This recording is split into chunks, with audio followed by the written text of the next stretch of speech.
રાજમાં બેઠા હોય અને પ્રભાવતી આજ શું કહેવા લાગ્યા?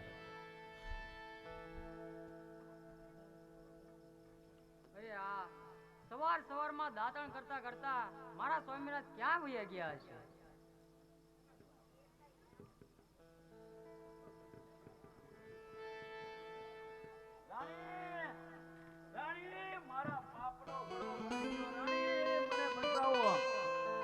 રાણી મારા પાપનો ઘડો ફૂટી ગયો, હવે મને બચાવી લ્યો. પણ આમ કાળો દેખાડો શું કરો છો ને ક્યાં વયા ગયા હતા તમે? અરે રાણી બધું જવા દે, મોટો અનર્થ થઈ ગયો.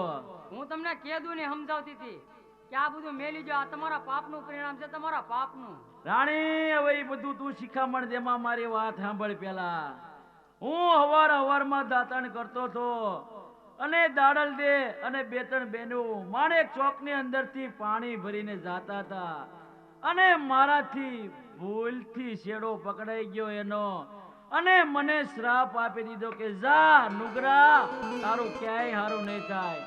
અરે રાણી મારા શરીરે આખી બળતરા થવા માંડી છે. મારું શરીર જો હવે પૂરું થઈ ગયું છે, મારું અડધું અંગ ખોટું પડી ગયું. તું દાંત કાઢે એ તને કહું તો તમને જવાનું કીધું પડે ને. ઈ બધું શિખામણ જેમાં મારી ભૂલની ક્ષમા માંગીએ જા. તમારે જવું તો જાવ, હું નહીં જાઉં ને. રાણી લગ્ન કર્યા તારે આપણે હું નક્કી કર્યું હતું કે મારા પાપનો ભાગીદાર અડધો અડધ બનીશ. અત્યારે તું ફરી ગઈ. મેં તો તમને ના જ પાડી હતી, તમે ન માન્યા. હું તો કીધું ને સમજાવતી તમને. હવે બધું માનીશ, તું કે ઈ બધું માનીશ. અત્યારે હાલ મને રહેવાતું નથી, બળતરા થાય છે. ચાલો આપણે બે માણસ ચોકમાં જઈ, જ્યાં સતી દાડલ છે ને ત્યાં. તું ક્ષમા માંગજે હો મારી હાથની. હું કેમ માંગુ તમારા માટે? હાલો હવે. હાલ હાલ ઉતાવળ રાખ. તું ક્ષમા માંગજે હો. હાલ હાલ ઉતાવળ રાખ.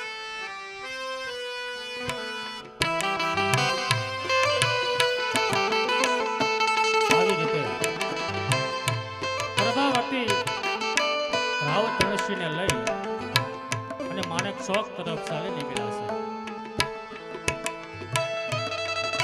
અને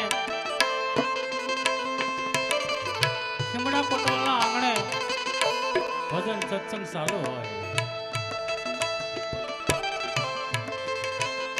પેલા બહેનો ખીમડા ભગતને ખબર આપવા માટે ધીરે ધીરે ચાલ્યા આવે છે.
કીમડા બાપુ જરા અહીંયા આવો તો.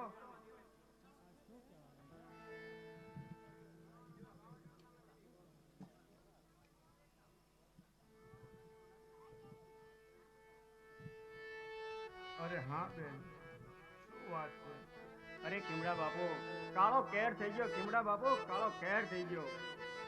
એવી તો વળી શું વાત છે બેન?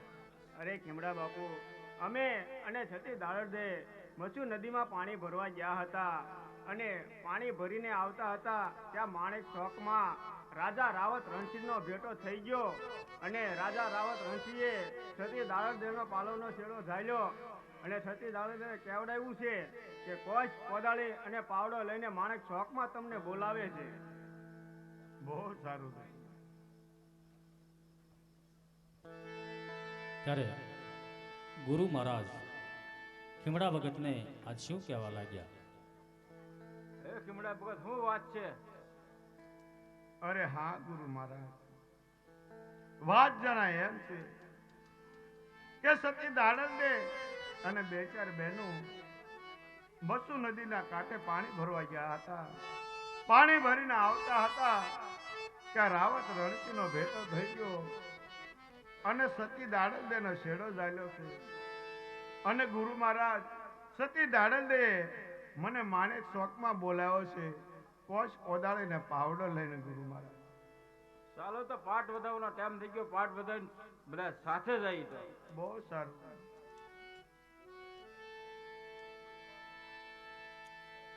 આવી રીતે ખીમડા ભગત ગુરુ મહારાજ કોસ કોદાળે પાવડો લઈ માણેક ચોક તરફ ચાલી નીકળ્યા છે.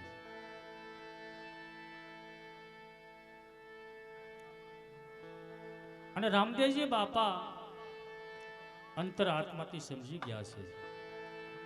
અને રામદેવજી બાપા અને ડાલીબાઈ પણ માણેક ચોક તરફ ચાલી નીકળ્યા છે.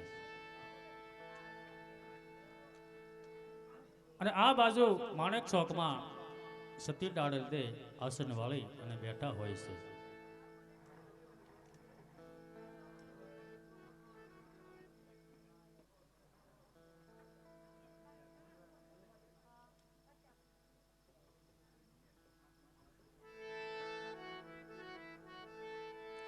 આવી રીતે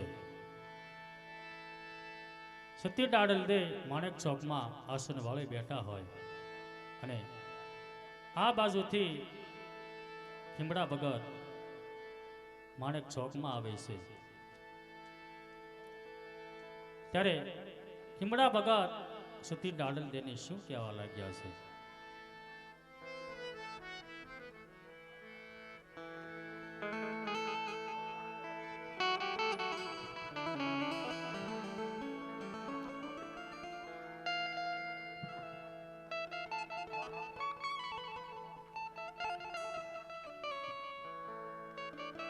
અરે હા સતી દાડંદે,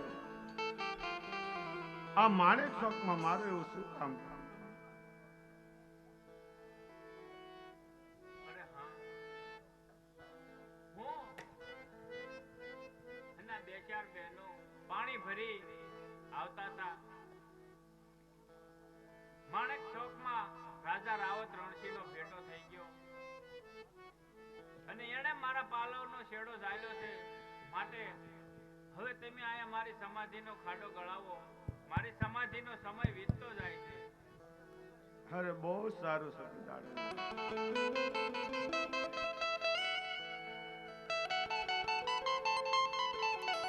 આવી રીતે સતી દાડંદેએ ખીમડા ભગતને કીધું, હવે તમે મારી સમાધિનો ખાડો ગાળો. મારી સમાધિનો સમય હવે વીતવા લાગ્યો છે. ત્યારે ખીમડા ભગત સમાધિનો ખાડો ગાળો. ત્યારે આ બાજુથી રામદેવજી બાપા, ડાલીબાઈ, ગુરુ મહારાજ એ પણ માણેક ચોકમાં આવે છે. અને ખીમડા ભગતને શું કહેવા લાગ્યા? અરે હા ખીમડિયા, શું વાત છે?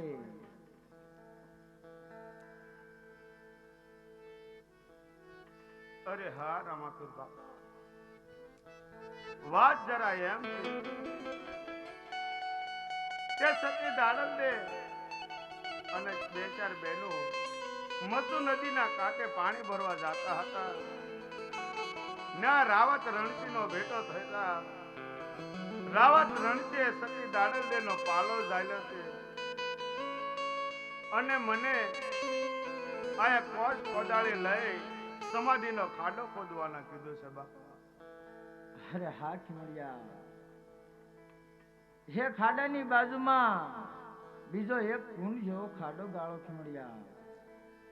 અરે બહુ સારું. રામદેવજી બાપાએ ખીમડા ભગતને આજ્ઞા કરી એ સમાધિના ખાડાની બાજુમાં એક કુંડી જેવડો ખાડો ગાળો. અને ખીમડા ભગત એ ખાડો ગાળે. એવામાં આ બાજુથી રાવત રણસી અને પ્રભાવતી કાળો દેકારો કરતા કરતા માણેક ચોક તરફ ચાલ્યા આવે છે. અરે ખીમડા બાપુ બચાવો, મેં કાળો કેર કર્યો, મને નુગરામાંથી ટુકડો બનાવો. અરે ખીમડા બાપુ મને બચાવો. અરે માં, અમે તો તમારી દીકરી કહેવાય માં, માટે મારા સ્વામિનાથને ક્ષમા કરો. રાવત રણસિંહ અને પ્રભાવતી ક્ષમા માગે છે અને ખીમડા ભગત રાવત રણસિંહ અને પ્રભાવતીને લઈ રામદેવજી બાપા પાસે જાય છે. અને પ્રભાવતી રુદન કરતા હોય એ જોઈ રામદેવજી બાપા શું કહેવા લાગ્યા? અરે હા પ્રભાવતી બેન, તમે શા માટે રડો છો? આ જે કઈ બન્યું છે ને એ મારા સ્વામિનાથના કારણે બન્યું છે પ્રભુ, માટે મારા સ્વામિનાથ. અરે હા પ્રભાવતી બેન, અહીંયા તો બધાય ભજન સત્સંગ કરે છે, તો તમને ક્યાંનું દુઃખ છે બેન? હું મારા દુઃખના કારણે નથી રડતી પ્રભુ, હું તો મારા સ્વામિનાથના દુઃખના કારણે રડું છું.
અરે હા પ્રભાવતી બેન, સતી દાડલદીના સમાધિના ખાડાની બાજુમાં બીજો એક કુંડ જેવો ખાડો ગાળ્યો છે. એમાંથી એક જળની જારી ભરી અને સતી દાડલદેના શરણ પખાળો. રામદેવજી બાપાએ પ્રભાવતી અને રાવત રણસિંહને આજ્ઞા કરી. એ સમાધિના ખાડાની બાજુમાં એક કુંડી જેવડો ખાડો ગાળ્યો છે, એમાંથી જળની જારી લઈ સતી દાડલદેના શરણ પખાળો. રામદેવજી બાપાએ એ ખાડામાં ગંગા જમનાના નીર પ્રગટ કર્યા છે. ત્યારે પ્રભાવતી અને રાવત રણસિંહ સતી દાડલદેના શરણ પખાળે છે.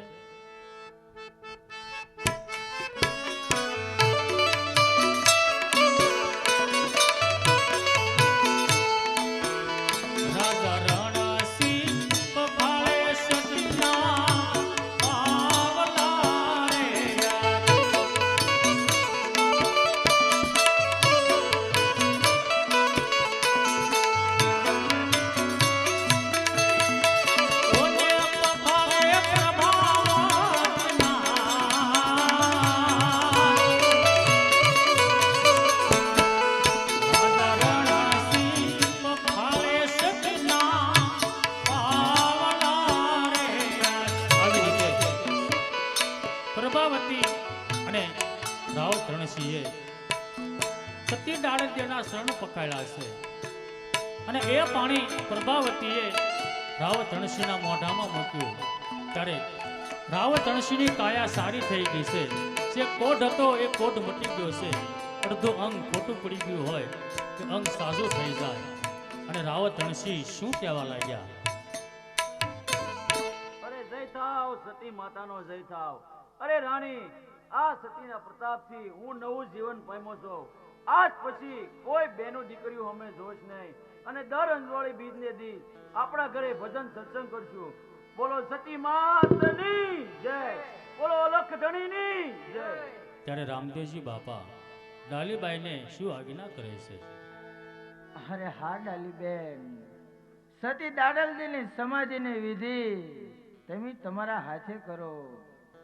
અરે હા ભાઈઓ, કોઈ શ્રીફળ લાવો અને સિંદૂર લાવો, કંકુ ચોખા લાવો, અને હા ડાલીબેન સતી દાડલ દેના માથામાં સિંદૂર પૂરો. બહુ સારું પ્રભુ. ડાલીબાઈ સત્ય ડાળલ તેની સમાધિની વિધિ કરવા લાગ્યા. કુમકુમ ચાંદલો કરે છે, શથામાં સિંદૂર પૂરે છે અને હાથમાં શ્રીફળ આપે, હાર પહેરાવે છે.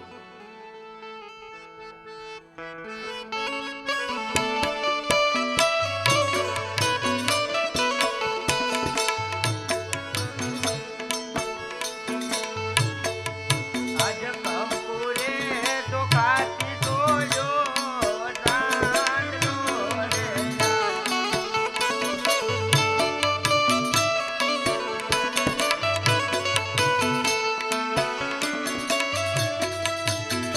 ઓને છે તો સિંદૂર પીવડાવ,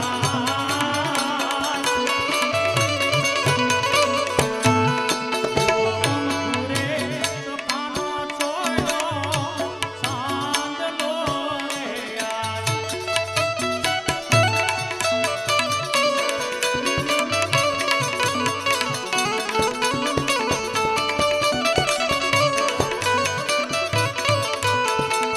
આવી રીતે ડાલીબાઈએ ડાળલદેની સમાધિની વિધિ કરી. ત્યારે સત્ય ડાળલદે પ્રભાવતીને આ શું કહેવા લાગ્યા? અરે હા પ્રભા, આ રામદેવજી બાપાના પ્રતાપે તારો પતિ નવું જીવન પામ્યું છે. તો આજ પછી કોઈ દિવસ આવા કામ ન કરતા અને દર અંજવાળી બીજના દિવસે ભજન સત્સંગ કરજો, સાધુ સંતોની સેવા કરજો. ત્યારે રામદેવજી બાપા સતી ડાળલદેને શું કહેવા લાગ્યા છે? અરે હા સતી દાડલ દે, હાયા તમારી સમાધિની વિધિ પરિપૂર્ણ થયા બાદ તમારી સમાધિએ ધૂપ દીપ અને શ્રીફળથી પૂંજાય છે. હા મારું વચન છે સતી દાડલ દે, ખુશીથી તમે સમાધિના ખાડામાં બિરાજમાન થાઓ.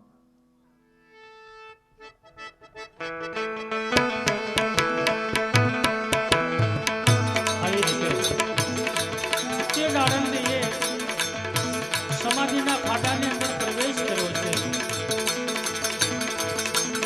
સૌ માણસો ડાળલદેનો જય જયકાર કરવા લાગ્યા અને દેહથી આત્મા જુદો થઈ અમરાપુરના માર્ગે ચાલી નીકળ્યો. સૌ માણસો સતી ડાળલદેની સમાધિએ ધૂપ દીપ કરવા લાગ્યા, અગરબત્તી સળગાવવા લાગ્યા, શ્રીફળ વધારવા લાગ્યા. સતી ડાળલદેનો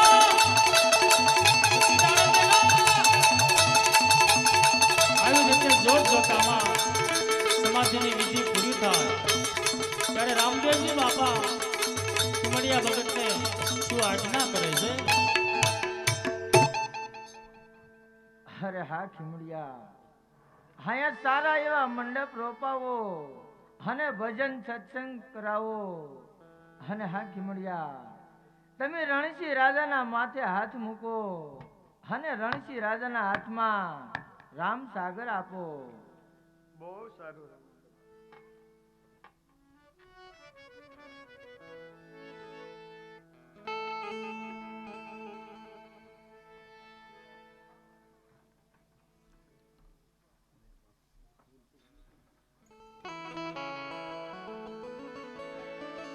કુમડા ભગતે રણસિંહ રાજાના હાથમાં રામ સાગર આપ્યું છે, માથે હાથ મૂક્યો છે. ત્યારે માણેક ચોકમાં રાવત રણસિંહ ભજનનો લલકાર કરે, પણ તેથી ભજન કેવા હતા?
ત્યારે રાવત અણસીએ આ ભજન એમના હાથે લખ્યું. રાવત અણસીની વિનતીને સ્વામી તમને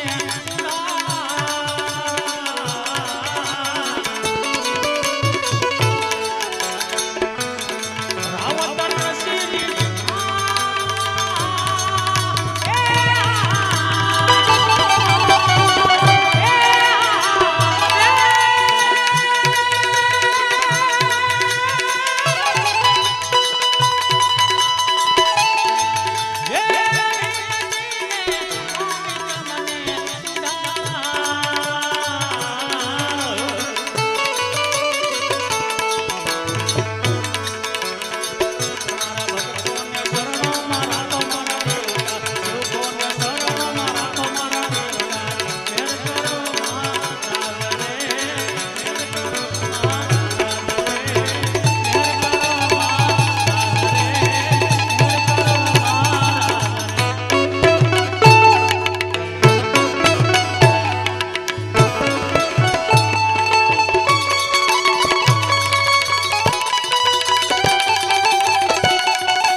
કૃષ્ણ કનૈયાલાલ કી સિદ્ધરામ દેવજી મહારાજ કી સર્વે શક્તિમાતની સર્વે દેવની બાપા જય જય સીતારામ નમઃ પાર્વતી પતે હર હર મહાદેવ